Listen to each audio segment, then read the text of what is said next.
Hi, welcome to our video lecture series for Module 3, which is on the Presidential Decree number 27, otherwise known as the Tenant Emancipation Decree. Now, in this video lecture series, we shall be discussing the salient provisions, rules, and principles, both under the decree and pertinent jurisprudence. All right. Just to contextualize, Module 3 is on tenant emancipation decree because the previous module, Module 2, discussed about tenancy arrangements being the one of the first steps towards protecting granting some form of protection to farmer workers. Uh, then from that to abolishing tenancy and replacing it with agricultural leasehold arrangements to this tenant emancipation decree.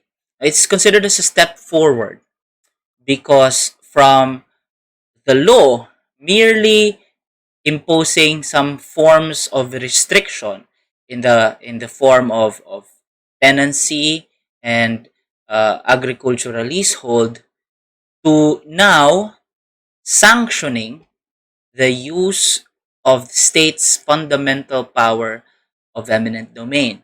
That means by virtue of this law, the government is now sanctioned to acquire private property as long as it is covered and give the acquired private properties to mga identified beneficiaries, right?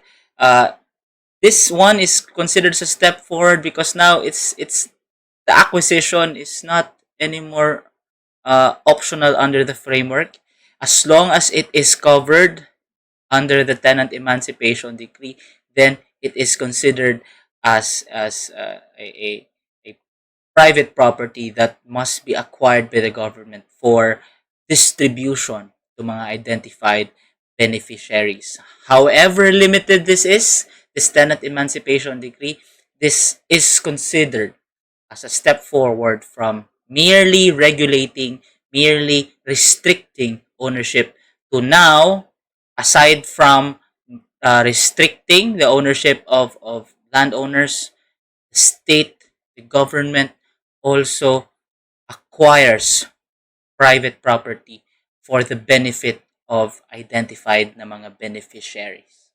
All right? So in this module, we will be discussing the following things.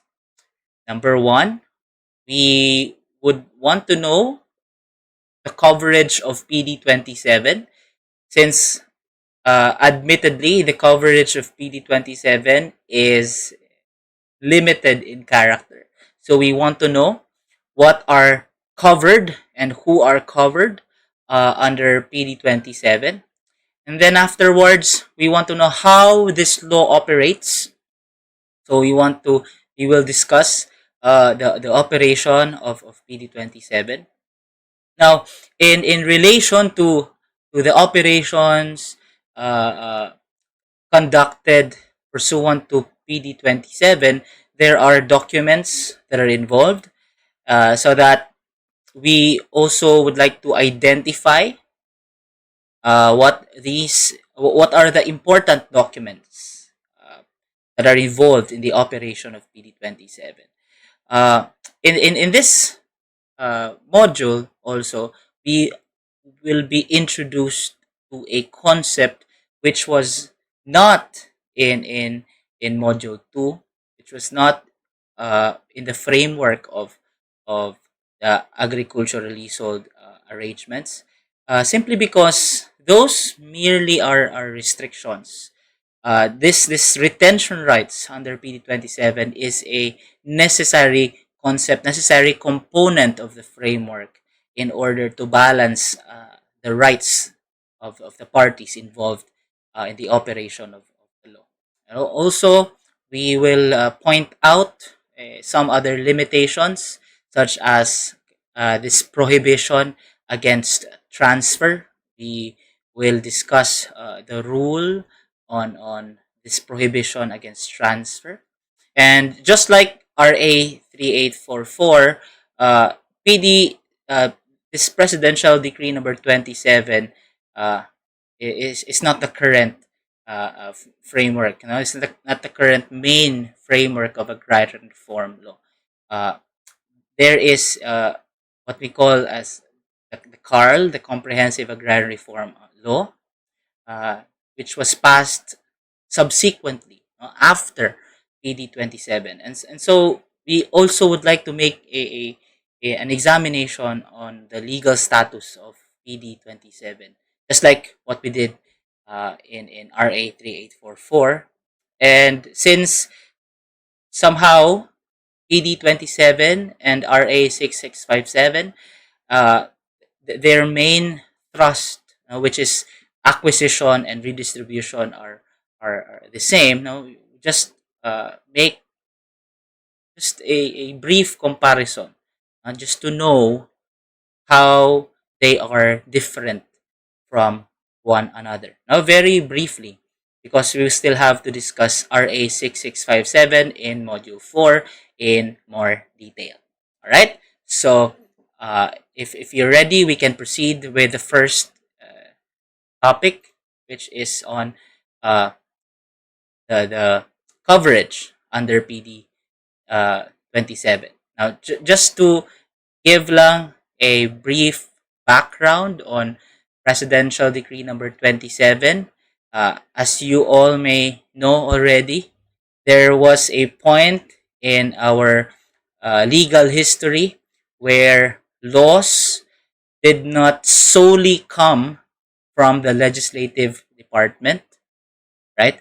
There was a period in our legal history where laws came in the form of presidential decrees, meaning the laws, these presidential decrees are considered laws because they were promulgated in the exercise not of the legislative branch, uh, not of the legislative powers in the legislative branch of the government, but by the legislative powers granted to the president. All right. Now, this tenant emancipation decree it belongs to those kinds of laws which were promulgated by the president. All right, which a president which who possessed a uh, legislative powers, under the framework. Now, this tenant emancipation decree, it took effect on the 21st of October 1972. All right. Now, coverage. We would like to discuss the coverage of PD 27 because, as I've said, PD 27 is limited in coverage. All right. And because it's limited in coverage, we need to know what are the limitations. How uh, how is this decree? How does this describe the coverage? What and who are covered under this decree? All right. So I'd like to present to you a portion of this tenant emancipation decree, which states the coverage, right, of the law of this decree. According to this paragraph of the tenant emancipation decree, this decree applies to tenant farmers, to tenant farmers of private agricultural lands. And here there is a qualification, a further qualification, which is primarily devoted to rice and corn. And not only that, this private agricultural land, which is primarily devoted to rice and corn, must be under a system of sharecrop, which is a tenancy, or lease tenancy, which is an agricultural leasehold. Right? So from this uh, description of the coverage of the decree, we can then extract three important elements, three important things in order to determine whether whether a piece of property is covered under Presidential Decree number 27. Firstly, we'd like to highlight that it applies only to private agricultural lands. All right? Private agricultural lands. That means this law does not uh, cover public lands. No? Even though it is an agricultural land, even though it is classified as an agricultural land, if it's not private, if it's public, it is outside of the provisions of the operation of PD 27. Second, and this is where it became controversial, not to many, because okay, private agricultural lands, perhaps the law, perhaps the president wanted to focus first the acquisition of private agricultural lands. But the second thing, the second element, which is this private agricultural land must be primarily devoted to rice and corn. Here, many eyebrows were raised. Many uh, grievances were given, because now it does not apply. This law, this tenant emancipation uh, decree, does not apply to a property, to a land holding, even if it is a private agricultural land, right? But this private agricultural land is not primarily devoted to rice and corn, no, to some other crops.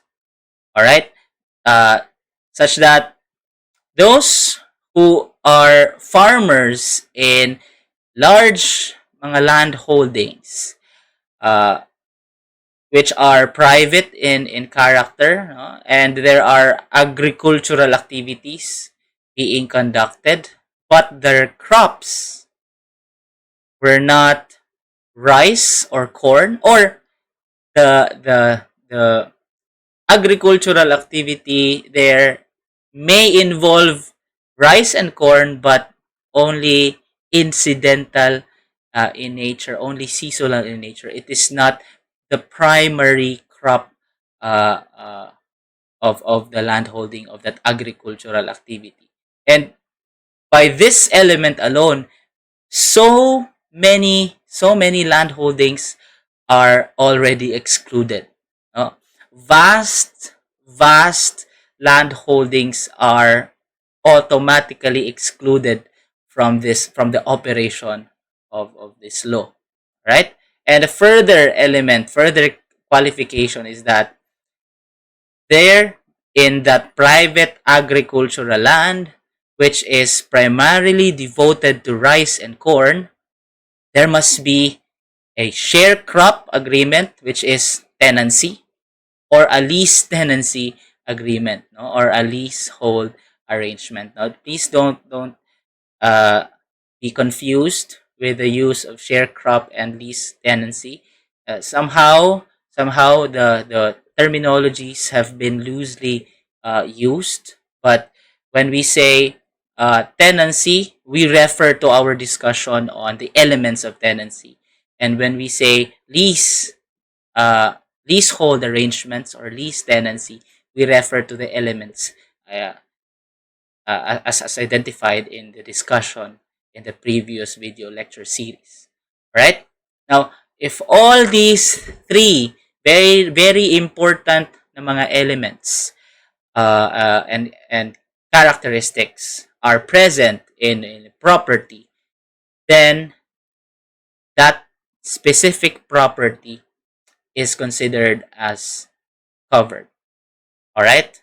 Note, this law states that only tenant farmers in these kinds of properties are considered as beneficiaries because this law applies only to them. Meaning, those tenant farmers who are outsiders, tenant farmers who are not tenant farmers in private agricultural lands that are primarily devoted to rice and corn under a system of sharecrop or lease tenancy may not be eligible, may not be qualified as beneficiaries in this framework. As I said, this decree, this law is rather limited in nature. No? As to why it was limited, as to the reasons why these qualifications have been made, uh, it requires a separate discussion. But let's just suffice it to say in this discussion, for purposes of this module, that this law, although a step forward from lease or from tenancy to leasehold arrangements, this law is admittedly flawed. This law is admittedly wanting. That is the reason why after PD 27, there needed to be, in fact, there was still struggle, which resulted into the passage of another subsequent law on agrarian reform, which is RA 6657. Now, for the purpose of this discussion, we'd like to discuss we'd like to examine the rules, the principles, as stated in the law, also as interpreted by the Supreme Court in some cases. Right? So that's the coverage of PD 27. This decree applies only to tenant farmers of private agricultural lands which are primarily devoted to rice and corn under a sharecrop or lease tenancy. All right? If all these three elements are present, then a property is considered as covered under the under the law. All right? And all those tenant farmers within that property are considered as eligible, considered as qualified to be beneficiaries under this law. All right? Now,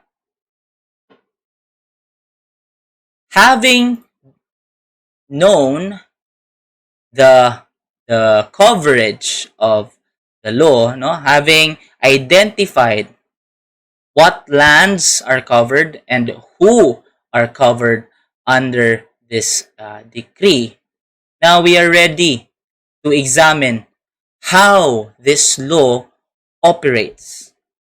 What does the law do? Right? Now, incidentally, also this about pursuant to this law, a government program called Operation Land Transfer, or OLT, no, as you may have read in the cases.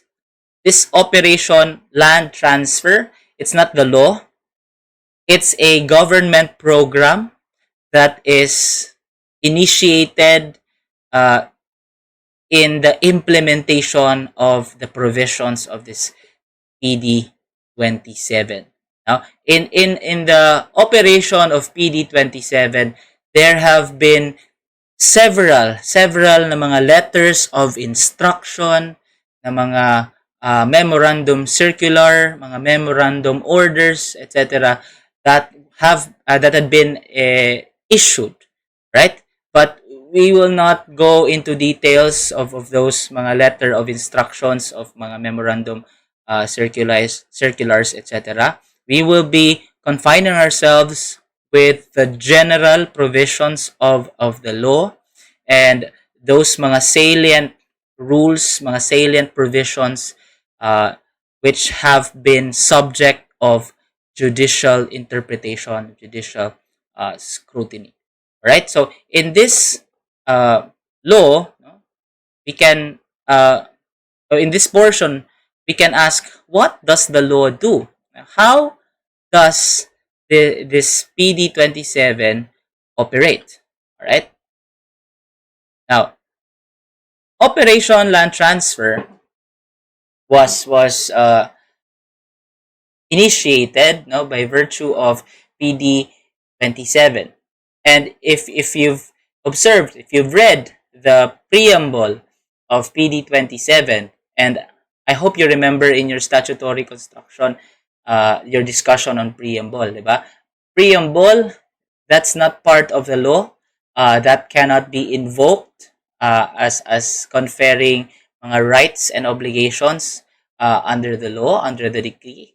But a preamble is a part of the law which is a window window to the intent of the lawmakers as to how this law should operate, as to what are the aspirations of the law, as to what are the evils that are sought to be addressed by the law, right? So I think since this presidential decree has has a preamble, uh, it's worthy to discuss. All right, and in order for us to uh, perhaps contextualize why this Operation Land Transfer, why this presidential decree number 27 uh, was promulgated. All right, now in the preamble of PD 27, it says that there have been the concept, the old concept of ownership, the old concept of uh, ownership, specifically of land holdings. This has spawned valid and legitimate grievances. No? Valid and legitimate grievances specifically coming from the farmers, specifically coming from the tenants, the lease, mga lessees. Alright? Such that these valid and legitimate grievances are calling for reform. Right? Calling for reform because the system does not work for them, or the system is wanting. Alright? And the system needs readjustment.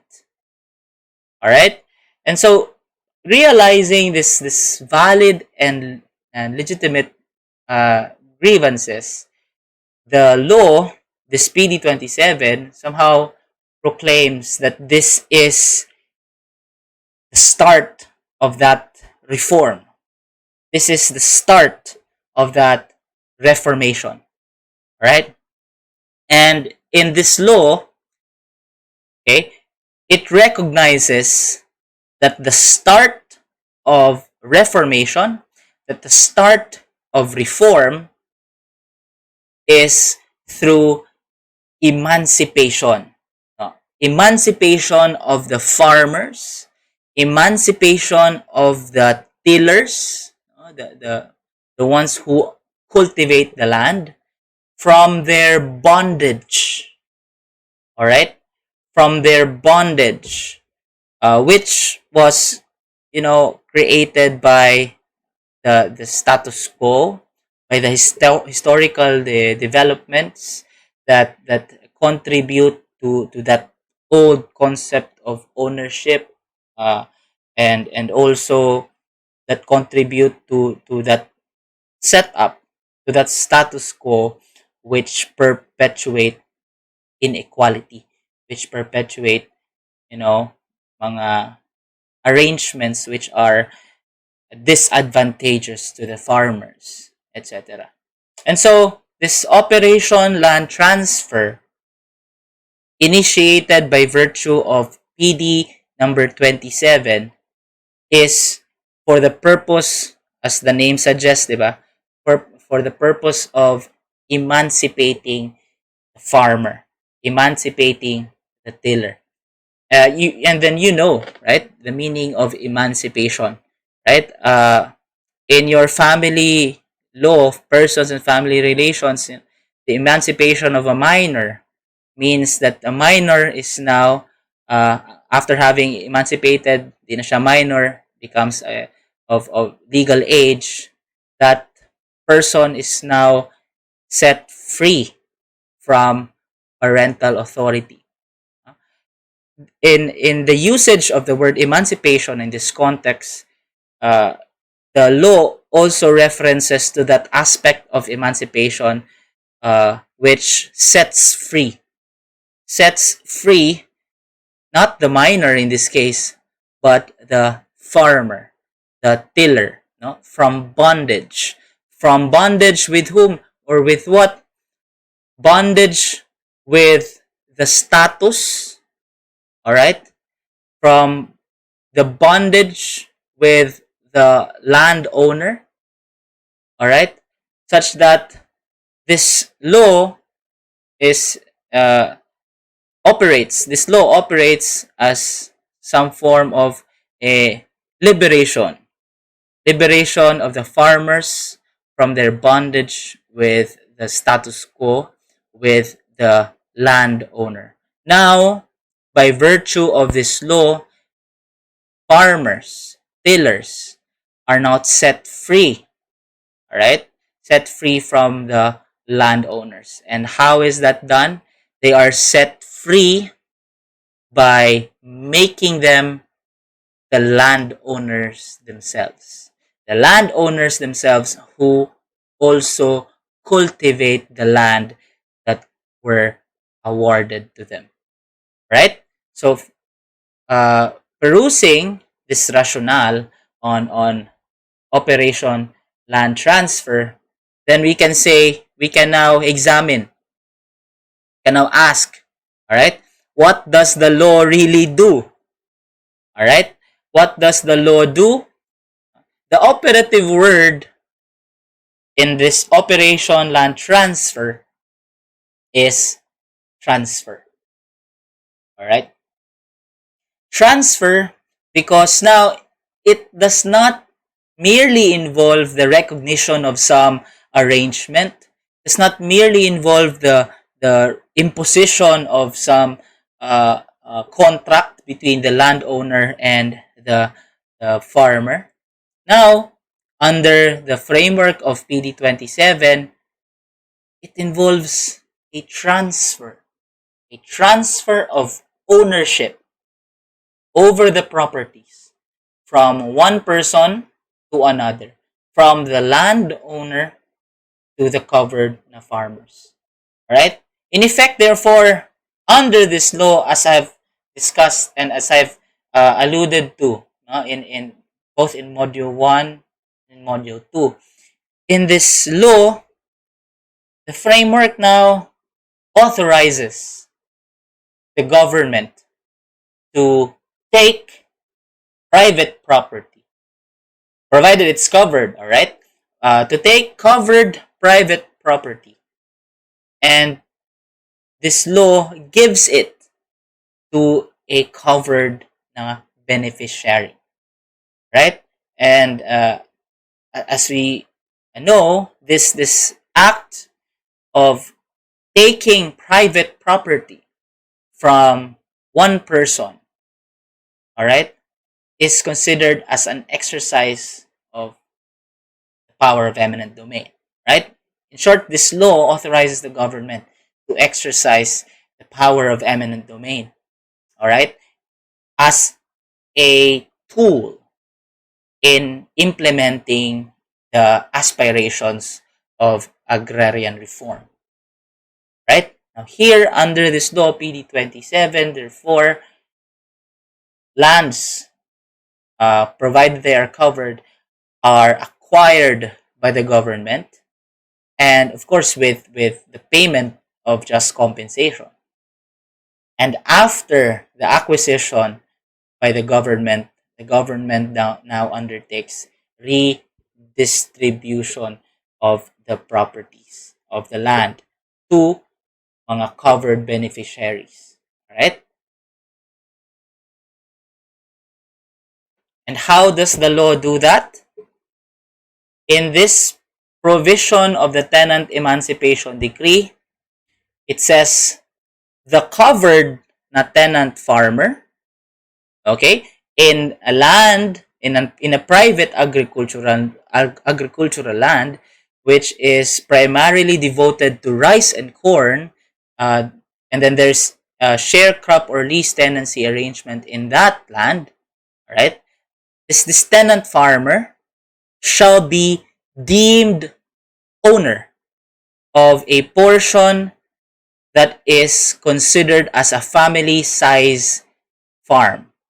All right? And under this law, there are two kinds of a family size farm. Number one, the first kind is a non-irrigated family size farm. If it's a non-irrigated family size farm, its area is 5 hectares.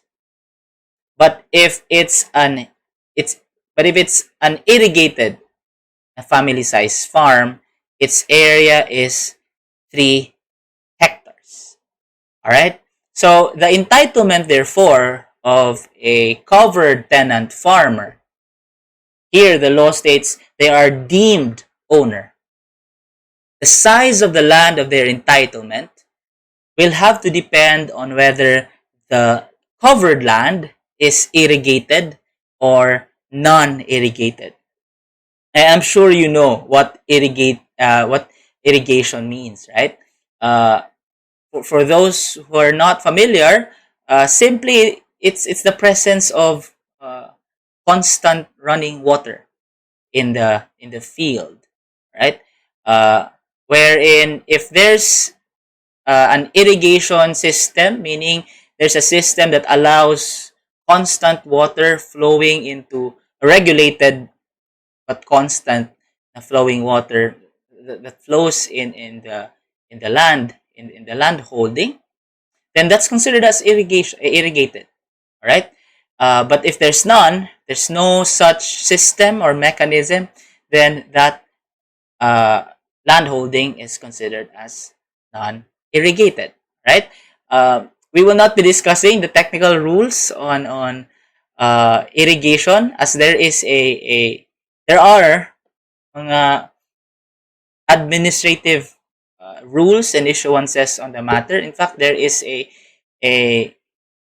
an administrative agency, a government agency, which was formed for purposes of monitoring kaning mga irrigation. All right, so we will not. That's a separate topic, but in for purposes lang of determining the size of the entitlement of a farm worker. All right, let's just be content in knowing that the area should be 5 hectares if the area has no irrigation system, meaning it's non-irrigated, while it's not 5 but 3 hectares na if it's irrigated. All right. Now, what does the phrase deemed owner mean? All right. Now, under the law, it says that the tenant farmer, this covered tenant farmer, is deemed an owner. All right, deemed owner of the land, deemed owner of a family size farm. What does this deemed owner mean? Does it mean that upon the promulgation of the law, these tenant farmers are automatically considered as the owners? Or does this mean that the tenant farmers are automatically considered as beneficiaries but not yet the owners? Or does this mean that it is the government which will have to determine first who uh, will become the owners of the land, right? This question we will be answering in our next video. See you.